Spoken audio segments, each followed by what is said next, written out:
Thanks, Laura, and good afternoon, everyone. Hello from our Cork studios here at Munster Technological University, and I'm delighted to welcome you to our third and final session of today's seminar, where we will be looking at some of the latest outreach initiatives for the different types of communities we serve during these exceptional times. So first up, we'll have Stephanie Chen of UCC's Service Desk team, and of course, formerly of CIT, who will talk us through the virtual tours being rolled out at the Meadhbh Library. And then this will be followed by Meadhbh Haicéid, who's a member of the library's development team at the LGMA. And Meadhbh will be introducing us then to an age-friendly project being piloted during COVID there.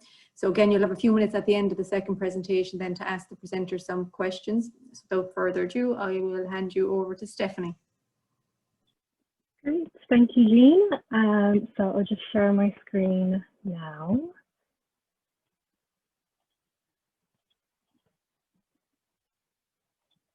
Okay, so hi everyone, so as mentioned, my name is Stephanie, and I'm currently a library assistant in UCC Library. So today I'm just going to be talking about the impact of COVID on the library's orientation program and how we adapted. So obviously before COVID, things were a bit different. Orientation to the library was in the form of in-person tours and workshops. These tours would have been embedded into UCC's orientation programs, and we would have had regular drop-in tours as well at set days and times. And so as you can see from the poster, we had drop-in tours every Wednesday during October in the mornings and the afternoons. And so obviously with COVID, having these in-person orientations were no longer possible. So part of the orientation would have been in-person workshops. And how do you shift from in-person workshops during COVID? So I think, like a lot of people have said today, you can obviously go online. And so UCC Libraries Learning and Teaching team developed a set of modules on Canvas, which is UCC's online learning management system. These modules would have been based on the in-person workshops that would have been offered. And so, for example, finding library resources for your assignments, our citing, referencing, and plagiarism, and a kind of general introduction to UCC Library or Library Essentials. As part of the modules, we included videos with them, and they're all self-directed, and students can self-enroll from the library website. They can also be embedded into academic modules by the lecturers themselves, and we try to capture a sense of the in-person elements of the workshops with videos of kind of live demos. So for example, in the Using the Library Catalog video, there's a demo of running a search on the library catalog of how to find a book by title or search by author. We also created a series of orientation videos. So these orientation videos would have included a general one made with UCC peer support leaders with information on how to borrow and return books, a look at the different study zones, and so on. We made a separate COVID-specific orientation video, which would have gone over the library's COVID guidelines. And then we also made a video on new services being offered, so things like seat bookings, scan and deliver, and click and collect. So for the most part, we are able to adapt and move a lot of the content for our orientation programs online. But what about library tours? So how can you move something as physical as a library tour online? Or put another way, how do you give new users a sense of space? So some of the common questions that new users might have about the library as a space could be things like, how do I get to the bookshelves? What's on each floor? And a very common question, where are the toilets? So before COVID, these questions were obviously easy to answer because when you're giving an in-person library tour, you can just point them out as you go along. But it's not so easy when it's in an online setting, especially for people who have never stepped foot in the library. And so our solution was to try and capture the feeling of an in-person library tour with these video walkthroughs. And so the videos don't have any voiceover, so they can be watched with or without sound. So I'll just play a clip for you now.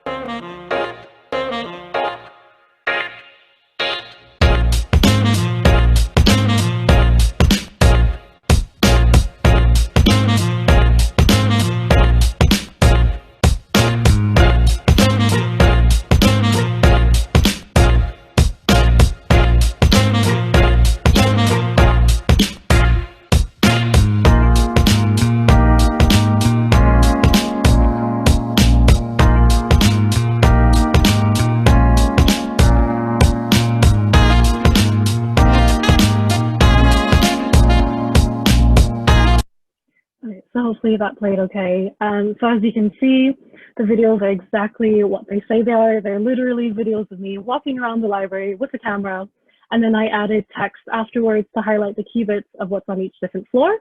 So I made one video for each floor of the Meadhbh library. And so that would be Q floor, Q+1, and so on.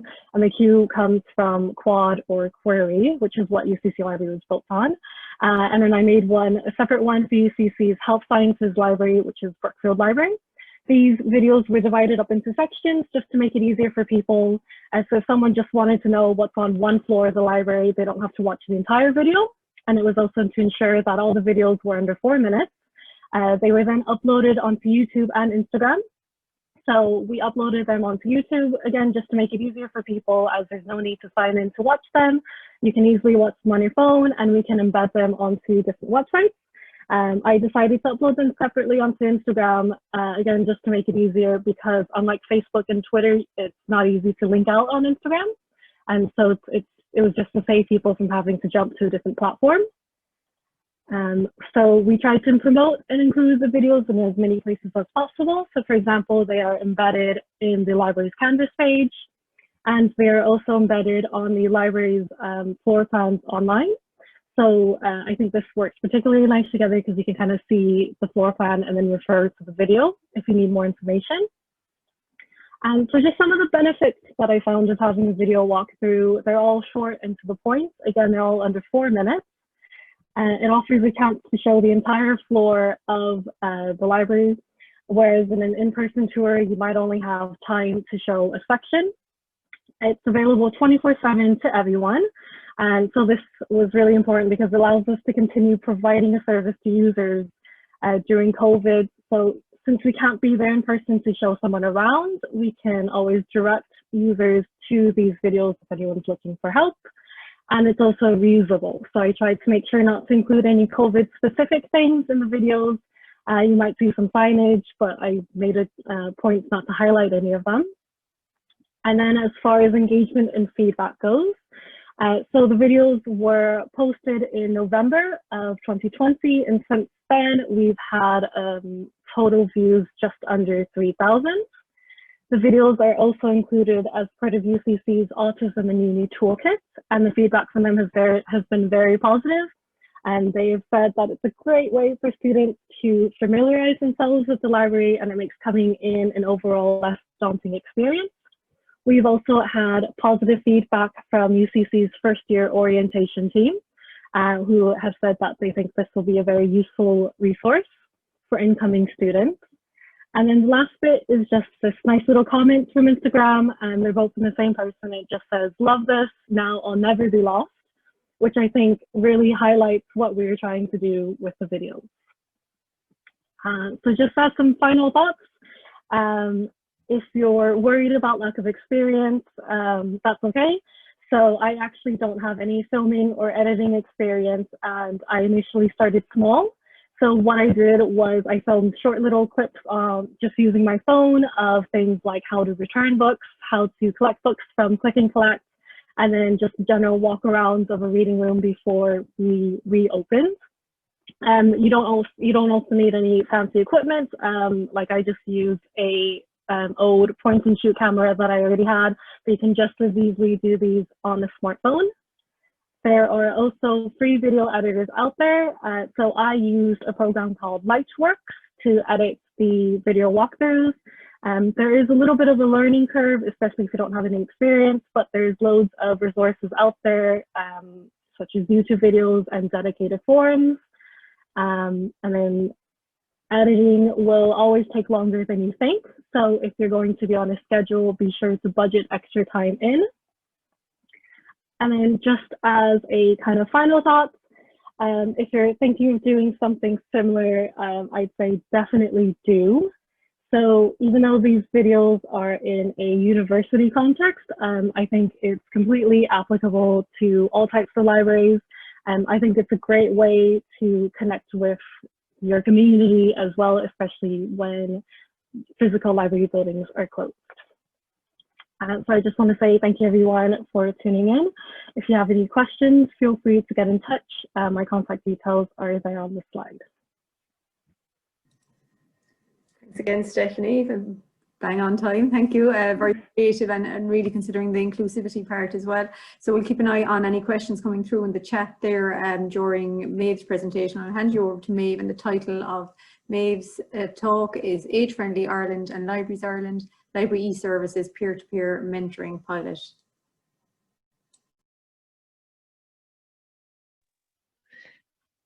Thanks so much, Jean, and thanks everyone. It's great to be here today. I'm going to see now, I'll just share my screen.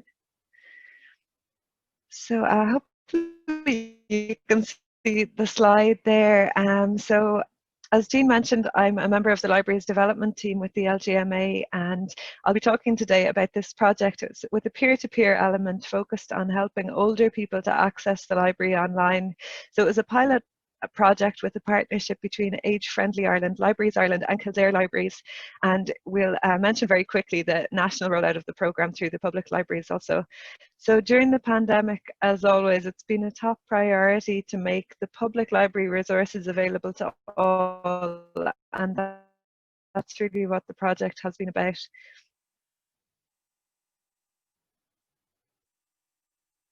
So as you probably know, public libraries here in Ireland first closed their doors in response to COVID-19 on the evening of March 12th, 2020. But even when library buildings had closed their doors, libraries were busy providing services to their users between online services, online events and activities, and the continuation of physical services where possible through home delivery and click and collect. And this nice picture is from Dún Laoghaire Rathdown Libraries with their delivery service to cocooners during the summertime.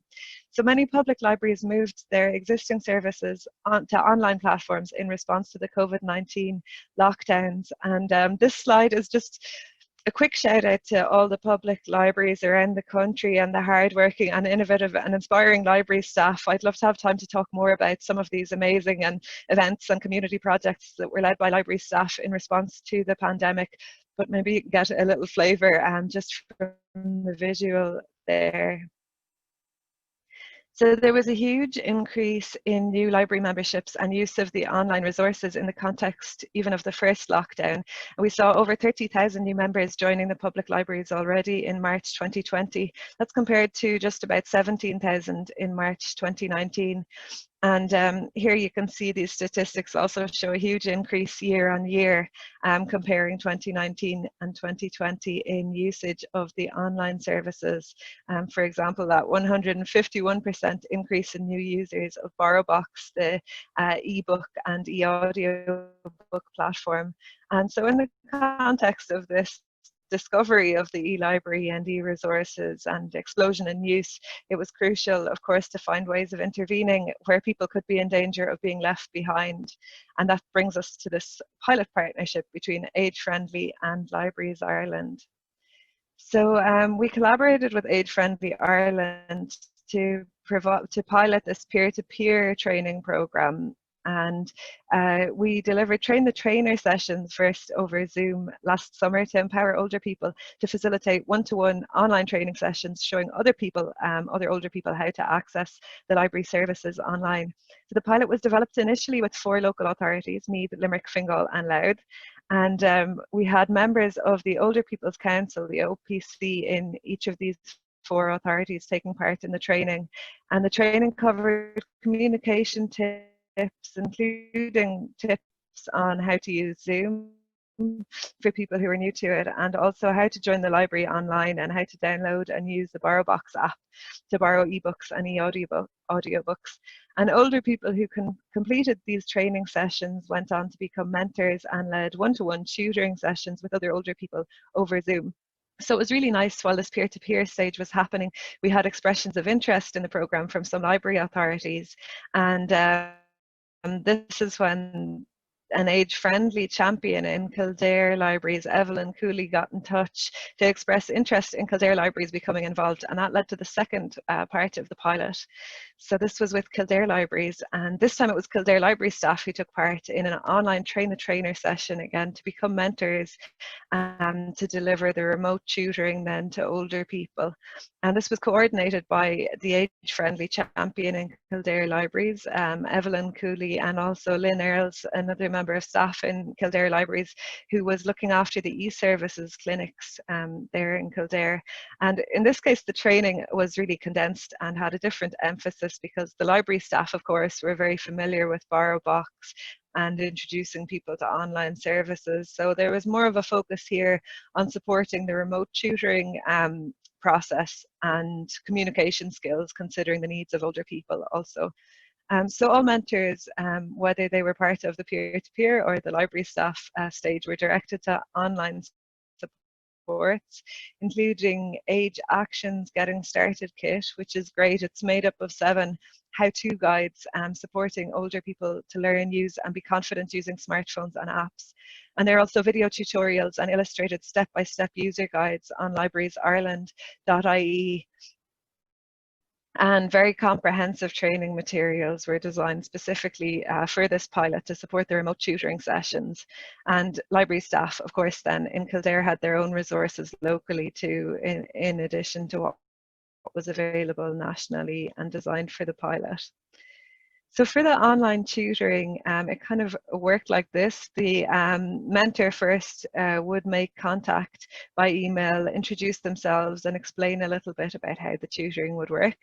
And then a questionnaire was also provided that the mentor could ask the learner to complete, covering questions about the learner's level of technical expertise and what devices they'd be using and so on. And then the mentor would arrange the Zoom session with the learner, and where necessary, there could be a phone call as well to help someone access the Zoom session if they needed a bit of support there. And so the main tutoring session then took place over Zoom, and the mentor was encouraged to set a time limit in advance for this session. So maybe to say that it wouldn't exceed 90 minutes. 90 minutes even would be quite a long time when you're learning something new. And then the learner would take a little bit of time following on from the Zoom session to practice their skills, and then a final follow-up call would be set up to give the learner an opportunity to ask any follow-up questions they might have. So it was kind of as a guide about 3 hours spread over 3 weeks for structuring the tutoring in terms of hours. So we found the peer-to-peer element of the pilot had a fantastic social dimension, and this was really great that as well as learning how to join the library online and use BorrowBox and practice technical skills, the older people also benefited, of course, from the opportunity to become mentors and to learn from their peers and connect, you know, on a personal level there. Having said that, then there were advantages to the library staff leg of it as well, and that the library staff had a huge advantage as mentors. They already had a lot of knowledge about the resources and the tutoring process in general, and in general they had a lot more confidence and had more practice in terms of using the technologies and introducing an older person or anyone to the online resources. So we did see a much bigger drop-off rate for the older people mentors when it came to completing the training and then going on to mentor others. So you can see there around 44% of the older people mentor group completed the training, and around 15% completed the training and have gone on to mentor others so far. Whereas the train the trainer could be delivered to library staff in a single 90-minute or 2-hour session, compared to 3 sessions with the older people mentor group. And all of the library staff mentors were happy by the end of that single session to commit to providing the tutoring to 3 older people initially. So at the same time, the benefits of the peer-to-peer aspect, I wouldn't want to underrate those, because the success stories were just lovely to hear about. And it also sparked some attention as a good news story in the context of the COVID-19 restrictions and lockdowns. So you can see here Ita Healy, who's a member of the Older Persons Council from Trim, County Meath, on RT News, delivering the training to Rosalie there on the phone. So you also might have heard Ita and Mary Cronin speaking on the Ray Darcy show on RT Radio 1 about the pilot back in November. So it was great to have those positive experiences and stories as an outcome. So we're also delighted that the national programme, the Age-Friendly Libraries Digital Ambassadors Programme, was launched this morning, and the programme aims to bring the age-friendly library champions around the country on board as mentors for a national rollout. There are currently 48 age-friendly champions among the library staff in the 31 library authorities nationally. So we're going to invite these 48 champions to take part in the Train the Trainer session, and they can then lead a training session with library staff locally if their local situation allows at the moment. And let's say if the champion could deliver the training to around 3 staff members in their local library, this would result in over 140 mentors being available to provide the remote tutoring to older people then. And hopefully the peer-to-peer element could be reintroduced as staff members identify older people who might like to become mentors. So this is just very quickly, we're looking at those training sessions very soon, and then to run through February and to reassess in April and see where we are. I'll just leave you with this quote from Andrew Carnegie, which I thought was nice in the current context, that a library outranks any other one thing a community can do to benefit its people. It is a never-failing spring in the desert, and we've certainly seen the truth in that throughout the pandemic. So thanks. Thank you, May, for that, and congratulations again on this morning's age-friendly launch. Again, great to see such diverse but really inclusive offerings and such initiative being taken by colleagues across the different sectors. We have a few questions there coming through in the chat. Alan Carberry actually shared, Aoife Lawton was asking about the BR room in the Boo Library, and Alan kindly shared the links. So thanks for that, Alan. And Hugh, you asked about the music and the copyright around the music being in those videos that Stephanie produced. Yeah, thanks, Dean. So the videos, all the videos have royalty-free music. So I actually found it online. I think it's a website called Ben Sound, BENSOUND. They're linked to in the description in the YouTube videos anyway. Thanks, Stephanie. And I might use, again, privilege of the chair to ask you some questions as well around, do you find the bulk of the traffic for those videos is coming from Instagram, or is it from embedding them in the main webpage? Or? So when I was looking at the stats, it kind of depended. There were a few videos that got a lot of views on Instagram. I think one of the videos themselves had almost 1,000 views, and I think that was because the main UCC library account reshared it on their stories, so we were able to get a lot of traction that way. As far as the YouTube videos, there's not too many views on there. I think it's a few hundreds on the videos. So I think going forward, again, it'll be really important for us to kind of promote it as much as possible, especially before the semester starts, and just ask the different social media channels if they can push it out on their platforms as well. And was there a reason that there was no voiceover? Was that a strategic decision not to put a voiceover on the videos? Yeah. So for me, because it's a tour, I wanted it to not have sound. So say if you're in the library and it's your first time there and you're a bit lost, I wanted it so that you could kind of sneakily look on your phone to watch the video. And so if you have voiceover on, like it kind of maybe exposes you a bit, but if there's no sound or anything, they can just watch it, see what they have to see, and then get on with their day. Thanks, Stephanie. And then maybe there was a question there as well from Samantha Morrissey asking, are there plans to roll out to all libraries? And you touched on it with the launch as well this morning. Do you want to speak a little bit to that? Yeah, sure, thanks. So we will be initially rolling it out through those 48 age-friendly champions in the libraries, but we'd love to open it out as well, because we've had expressions of interest from people in different areas. A member of our IT department actually in the LGMA got in touch to say he'd love to be involved. So I've just put my email address there in the chat. If anyone wants to talk more about it, you can drop me a line at m.haicéid@lgma.ie. I'd love to hear from anyone who's interested.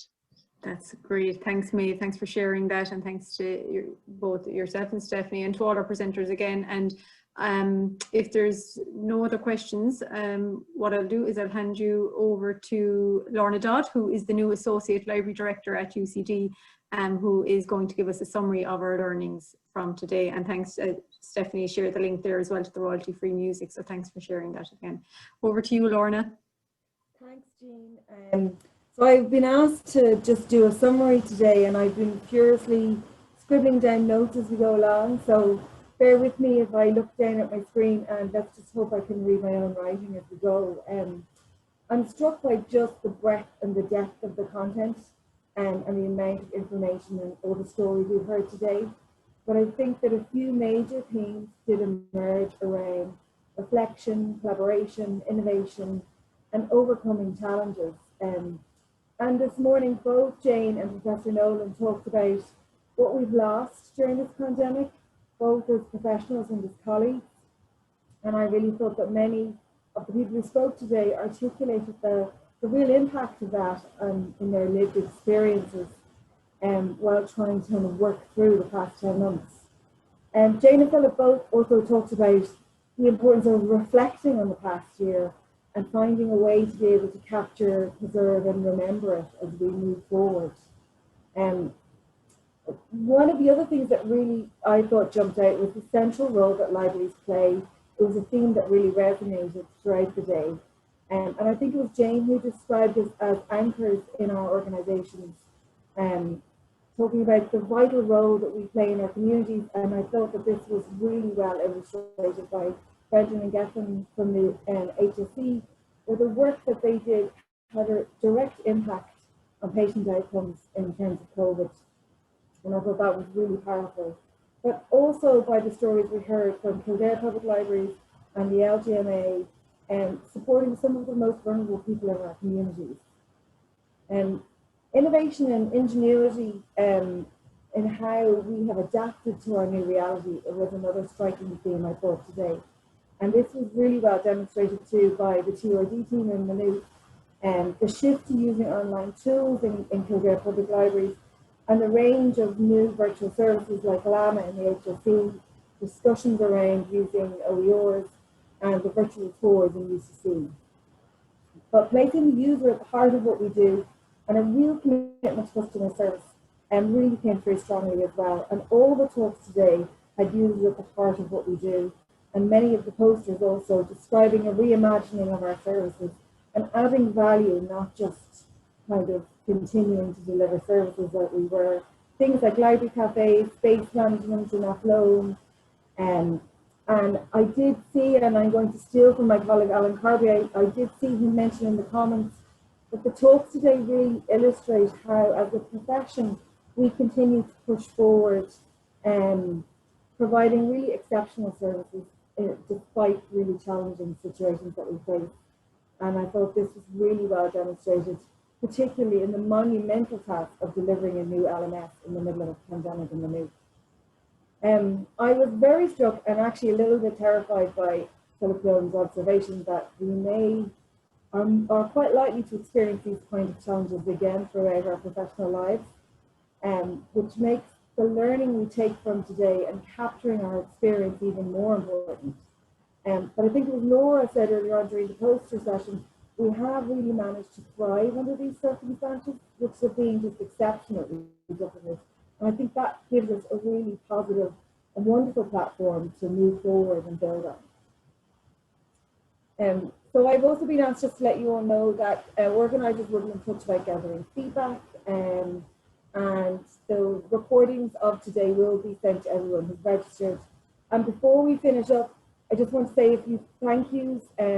these things don't happen on their own, particularly when we're doing them all online. So I'd like to say thank you to Professor Philip Nolan and to Jane Burns for their thoughtful and inspiring talks this morning, to everyone who presented and spoke today, to those who presented posters and those who chaired all the various sessions.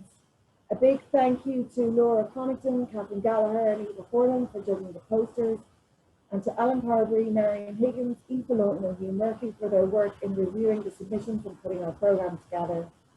And thank you to Fiona and Catherine for their absolutely vital, important technical support, and to Cherie for keeping everyone updated on social media.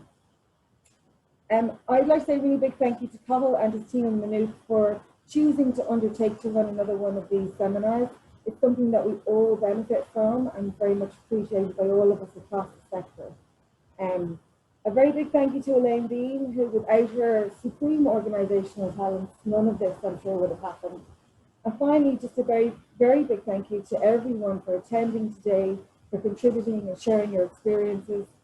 I hope everyone stays well, and I really hope we get to see you all face to face sooner rather than later. So enjoy the rest of your week and enjoy the inauguration, and take care.